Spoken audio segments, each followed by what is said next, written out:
Welcome to this deep dive that is produced and provided by Crest Leadership. This deep dive is entitled Meeting Matters, and we're taking a deep dive into the matter of how it is that much of our time is spent week by week and month by month in meetings. I was reflecting recently over my own experience that in my career I have been involved in thousands of hours of meetings. What's sobering to me is that there were a lot of meetings that I led.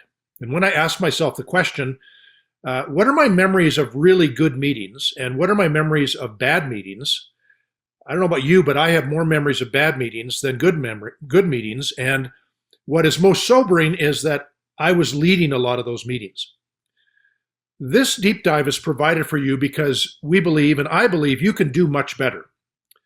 Taking time to think about and actually study and look at the research related to how much meetings do matter in your organization, whether it's a nonprofit or for-profit, is something well worth your time. It is also well worth your development. Encourage you with this deep dive to take it in. There's some notes provided. We've also provided for you a few other extra resources that come with the deep dive. There's also a one-page summary or overview that we've given you in terms of your own personal coaching guide for preparing for meetings, for meeting well with people, for launching well, for also doing some evaluation of your meetings. And we provide that for you because we want to help you make your meetings better. Where we have to begin is we have to begin by confronting our perspective, because one of the challenges we face is that we all carry with us and carry around a lot of attitudes about meetings. This is the power of perspective, or the peril of perspective. There's an old adage that says that what you expect is the effect you get. And most of us related to meetings have an expectation of meetings. And the expectations are usually cynical, they're usually negative, they're usually on the side of meetings are a waste of time. And most of us need to radically shift our expectations for our meetings because most of us expect to be bored. Research on this is fascinating. Research a number of years ago indicated that 69% of people simply said that the meetings within their organization were a waste of time. 17% responded, it's like watching paint dry.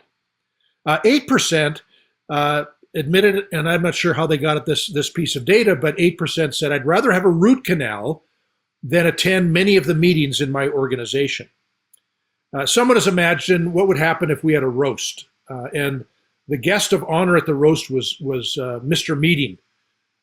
These are the type of things that would be said. And these things have been said by very, very famous people.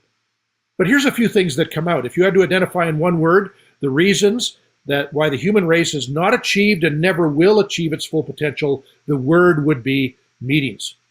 A meeting is an event where minutes are taken and hours are wasted. Or this one, we will continue having meetings until we find out why no work is getting done around here. Or, if I die, I hope it's during a staff meeting because the transition to death will be so subtle. Or this one, I'm pretty sure that dinosaurs died out when they stopped gathering food and started having meetings to discuss gathering food. Meetings are nothing but weapons of mass distraction. Meetings are indispensable when you don't want to do anything. Our meetings are held to discuss many problems that would never arise if we held fewer meetings. Then finally this one. Football incorporates the two worst elements of North American society: violence, punctuated by committee meetings.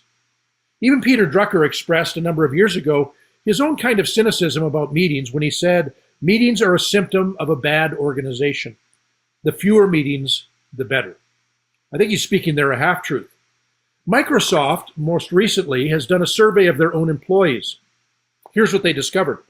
69% of their employees globally said that there's no productivity that comes out of their meetings. 71% of their employees in the US admitted there was no productivity. Totally unproductive. Then there were 50% who would rather do anything, including standing in line at the motor vehicle division.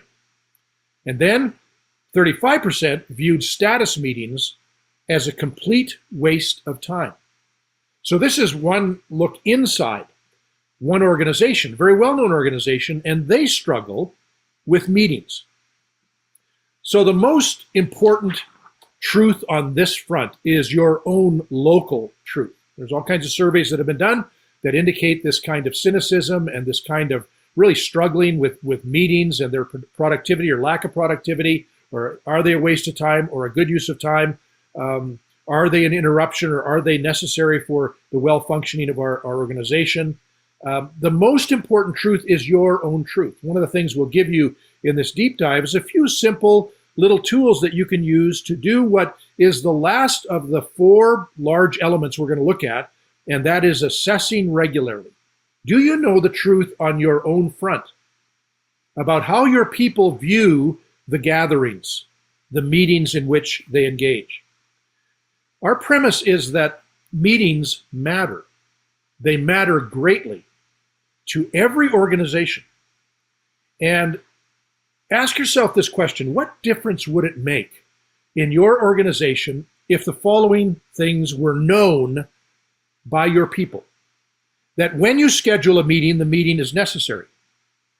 What if people knew that you will never put something on the agenda unless it deserves the group's attention?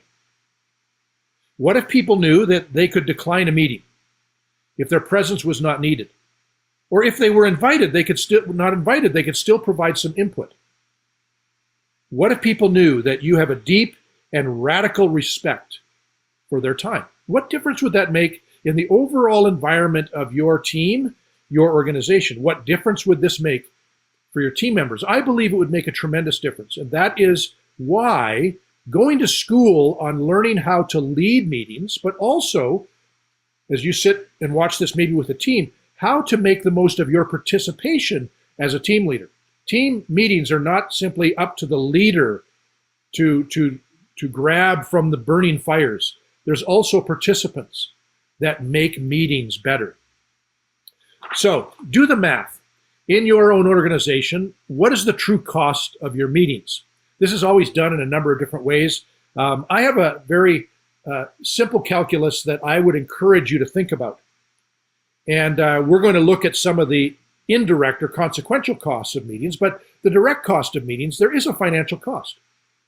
And the way in which you can figure this out is you can look at your organization, and I want to use a conservative estimate that people within your organization, let's say they spend 5 hours a week in gatherings, in meetings, 5 hours a week.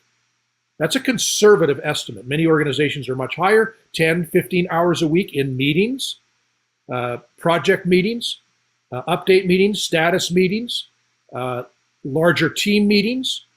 So let's say it's 5 hours a week. What that constitutes is that as you look at your annual salary budget for your organization, look at what 1.5 months of that salary budget, what is the amount of 1.5 months?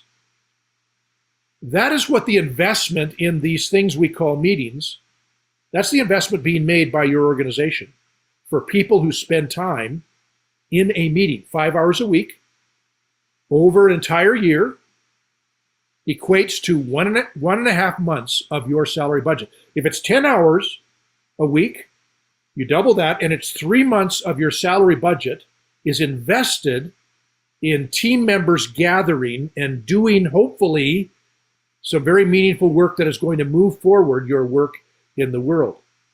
If it's 3 months, that's 1/4 of your salary budget. How much money is that? So that's one way to look at the direct cost of the finances. You're investing that amount of money.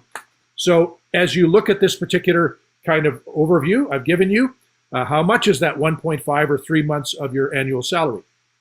I'm going to pause after each segment and give you a little bit of a few prompters as to things you can think about, do the math and so forth, and maybe do some reflection on some other matters. But this is your investment in meeting environments. It's a good way to look at it. Rather than getting down to an individual meeting, how much does people make an hour and so forth, you can look at the global and realize you invest a lot of money in time that is spent in these things called meetings.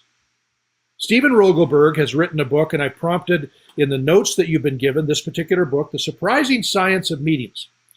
And he makes this statement: there is no single investment of this magnitude that an organization makes that is treated in such a cavalier manner. Where there's so few resources are allocated to assessing, evaluating, and working to improve meetings both locally and enterprise-wide. So this cost of meeting is a wake-up call. If you have $1 million salary budget in your organization, and you have 6, 5, 6, 7, 8 team members, and the salary budget is $1 million, and you're spending 10 hours a week in meetings, then you need to realize that $250,000 of that investment of salary is invested in you gathering, in you discussing, deciding, working through issues, solving problems, being creative, being innovative, moving things forward, taking action in the real world. It's a huge investment. And yet, what's surprising is that when you look at Microsoft and organizations across the world, those percentages are common through all organizations.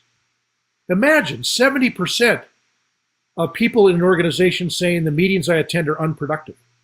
What that means is that 70% of that money that's being invested is actually simply washing away.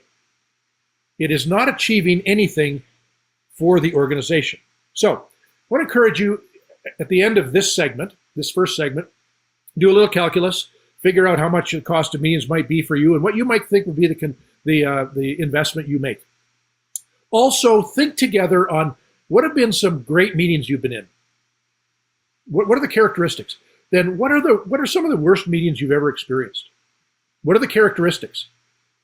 That's rich material for you to understand how to make your meetings better and how to avoid going the other way.